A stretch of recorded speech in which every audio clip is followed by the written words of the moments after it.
welcome to this video. In this chapter, we'll be looking at trigonometric identities and trigonometric equations. Now, there is a lot of trigonometric graphs involved in this section, and I'm very excited to deliver this section to you. So, let's get started and have a go at the prior knowledge tests. Alright, so pause the video, have a go at these questions, and then check your answers with me. Alright, I hope you've had a go at these questions by now. And now you're just asked to, with question 1a, you've been asked to sketch the graph of sine x between 0 to 540.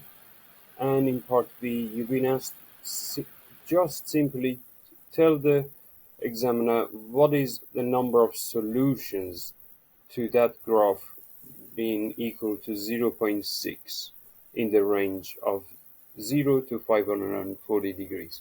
Now 540 is 1.5 times more than 360. You might want to know that sine curve makes a full period between 0 and 360 degrees.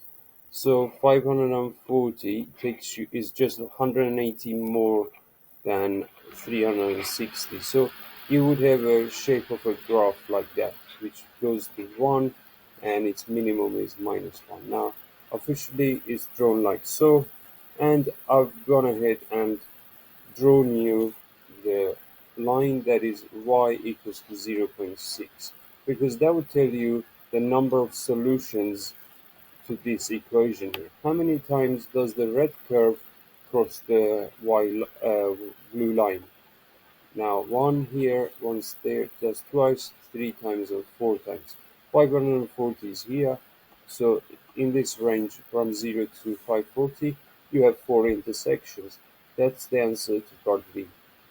You could have used the graph to think about that, to answer that part as well.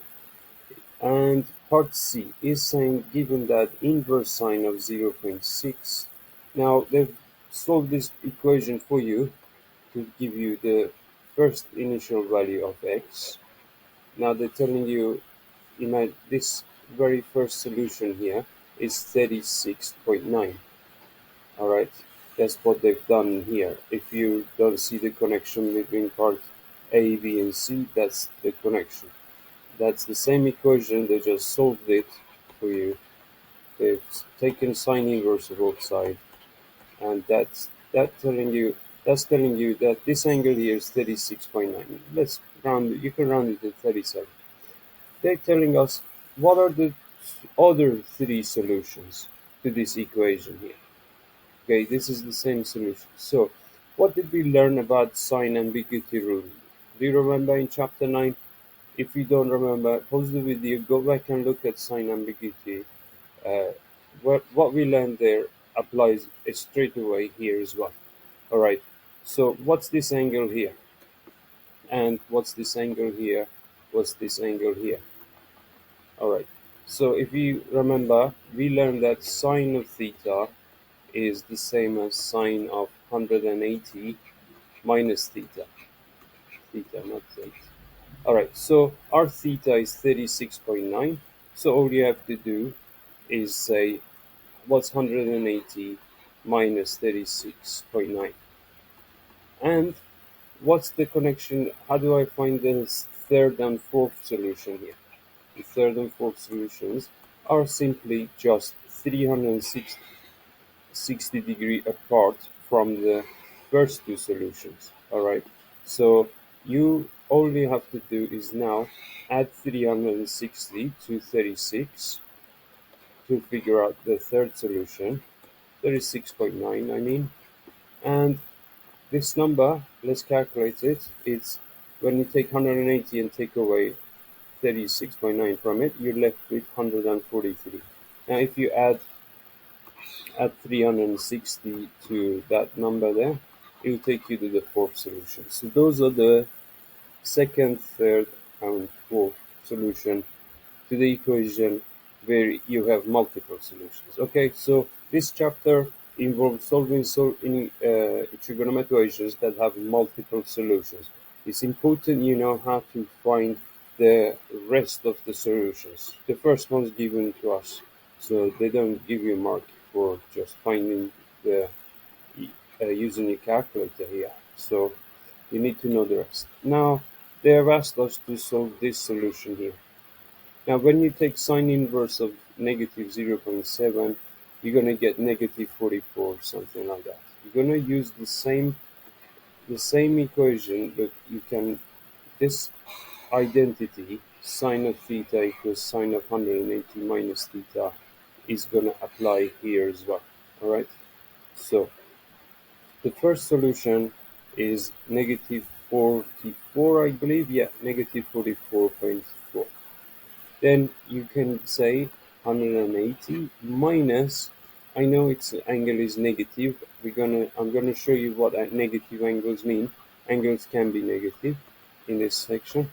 So you add these two together because you have two minuses next to each other. Well, and you end up with 244, and you add 360 to this because these are the first answer is actually not the range that you were told to find. It's negative. So you don't get any mark for reporting negative 44.4. You only get marks for giving the answer that is within the range. We want our range to be between these two values. Actually, this one is above 540, so we don't actually need that one. But I'm just saying, if you had a larger range, let's say it was 720, you would just add 360 to this value. Okay, so, and let's just have a go at these questions and I'll show you what negative angles mean. So I hope you've had a go at this third question here and fourth question there from your knowledge from previous chapters. Um, Sine rule for question 1, then question 2 is also sine rule. So those are your answer. Sorry, question 3 is sine rule. Question 2 is cosine rule. So you take inverse cos to get that answer. Sine rule for question 3. And this one is adjacent and hypotenuse, which is cosine rule. We use cosine in cos inverse of 3.7 divided by 11.5. Now question 4. It's saying find the area of the triangle AVD. The largest triangle here, AB, oh sorry, no, the small triangle here. What's the area of this triangle I'm drawing around it? So you say, well, I've got the two sides and the angle they're embracing. So it's simply area is half times 8 times 10 times sine of the angle between them, sine 65. That's answer to part A, right, area. What's the length BC? This B is C here. What's that length? So pause the video, have a go. If you haven't, now I'm gonna tell you right in a different color. I know this the quickest way to find it. There are many ways. You can go a roundabout way and try to use the smaller triangle, but the easiest way to say sine 30 over 8 must equals to, I've written it upside down, this length here, BC, let's call it,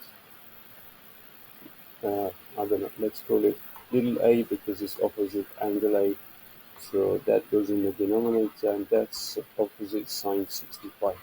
So rearranging this equation, A will be sine 65 divided by, multiplied by 8 divided by sine 30, and that's it.